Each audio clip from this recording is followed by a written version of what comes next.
আসসালামু আলাইকুম, কেমন আছেন সবাই? আশা করি ভালো আছেন। আমিও আলহামদুলিল্লাহ ভালো আছি। তো আজকের ভিডিওটা অন্য একটা বিষয় নিয়ে, অন্যরকম একটা বিষয় নিয়ে আমি এই ভিডিওটা বানিয়েছি।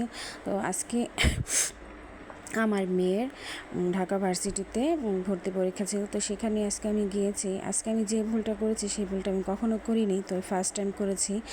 তো অনেকেই করে এই কাজটা, আসলে এটা করাটা উচিত না। তারপরে কি করেছি সেটা আপনাদের একটু জানাই।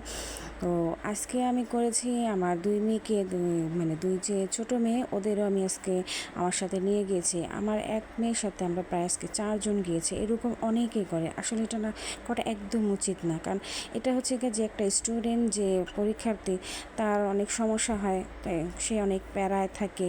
এই যেমন একজনের সাথে আমরা 5 জন যাই, 5 জন গেলে হচ্ছে কি একটা জায়গায় অনেকটা মেকআপ, মানে অনেক লেট হয়ে যায়, গাড়ির জ্যাম। যেমন আজকে মেট্রো রেলে গিয়েছি আমরা, অনেক ভোগান্তি হয়েছে। মেট্রো রেলে যাওয়ার পরও প্রায় 3বার আমরা মেট্রো রেল মিস করার পর হচ্ছে অনেক কষ্টে, অনেক ঠেলাঠেলি, অনেক ধাক্কাধাক্কির কিছুর পরে তারপর হচ্ছে আমরা মেট্রো রেলে উঠেছি। এবং হচ্ছে আমার দুই মেয়ের এবং হচ্ছে যারা পরীক্ষার্থী তাদের অনেক কষ্ট হয়েছে, বিশেষ করে আমার ছোটো মেয়েটার অনেক কষ্ট হয়েছে, অনেক কান্নাকাটি করেছে।